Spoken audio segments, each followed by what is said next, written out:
Oh my gosh, Bluebeard, right? There are definitely some spoilers in this lecture, so you haven't done the reading yet. If you have not read all the Bluebeard tales, go do that reading before you watch this video. You don't have to have watched the movies necessarily, but do have done the reading so you know the basic story. Okay? So turn this off, go do the reading, or pause it, whatever you do on these, right? Okay, so those of you who are left should have read this story already. And what a story it is, right? One of my very favorite stories, and not just fairy tales, but sort of overall, is the Carter version. So if you didn't read that one, I know it's long. Please, please, please do so. It is so rich and makes such a great basis for an essay. So do read that one if you haven't yet. We're going to talk about some of the interesting questions that this story raises. And I think one of the most interesting is, what is the wife's motive in looking for the forbidden room, looking in the forbidden room?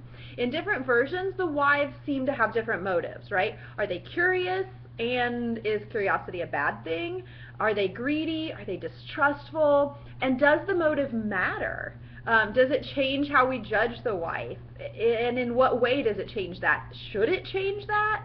So thinking about motive, identifying that motive.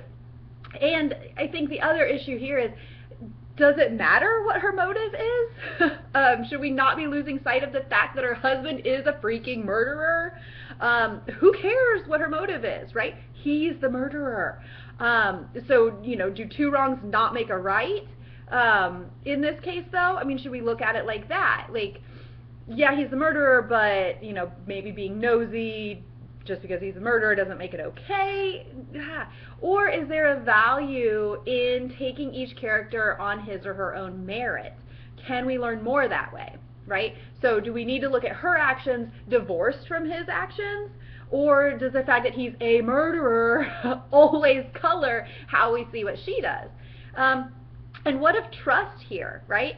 Should the wives have been snooping? Should a spouse be able to have a space of his or her own? What would happen if this was reversed? If the wife said, you know, please don't look in this room, it's sort of my private space, and then the husband went snooping. Would we feel differently about this? What is that relationship? When you have a close relationship with somebody, should you be able to have a space of your own? Should you be able to search your boyfriend or girlfriend's iPhone whenever you want? Right? Should you share passwords for email accounts with your significant other? I think that's something worth thinking about, how we feel about our own privacy. What if all she found in this secret room, for instance, was a foosball table and some hunting magazines, right? Then who would we side with in this? Is it just the fact that he's a murderer that makes what she does okay? Would she seem like sort of a nosy, overbearing wife if she broke in and all she found was an innocuous man cave? Would we feel differently about that? So I think that's definitely something to think about. I think the issue of trust is worth thinking about divorced from the murder aspect, okay? This is a great question to talk about with your group because the answers to these trust questions often vary depending on gender. Not always, but in the past, in my classes, they often have seemed to. So it might be interesting to tackle this question with your home group this week when you talk about these stories. This could also probably be developed into a really interesting paper topic. So if you're interested in this issue of motive and how much what she finds matters to her motive, does the means justify the ends, that type of thing, really interesting paper, I think. Okay, also, what about the wife who knows her husband is a mass murderer but chooses not to look in Oates' version of the story, right? How screwed up is that? So you know he killed previous wives for snooping, but you're not going to expose the crime so you can bear him children? What? Right? What do we make of this arrangement?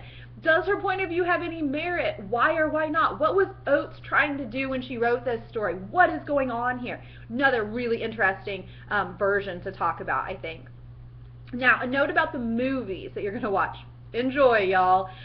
Remember that the movies can be used as text in your essay, okay? So these are fair game for your essay. The kids' version is especially interesting, I think. Who would have thought that Bluebeard could be a kids movie, right? Of course they made some changes. But that one might be an interesting one to pair with the Bettelheim article. And thinking about, is a kid's version of Bluebeard useful for kids? What is this teaching kids? And how creepy is it that the wives look so young in this version? Does this version even work? Would you show this to a child? Lots and lots of questions. The other animated one is really, really beautiful and super, super creepy. It's primarily black and white, so pay attention to the red in that one. Some interesting things happen there. The college version is pretty funny. Be on the lookout for references to other tales and for gender inversions in that one. And the last one with the laughing girl is just bizarre. It raises the question, though, are all variations useful? Right? Are all variations of these tales useful? Can we learn something from all of them? Does all art have merit? Are all variations should they even be considered art?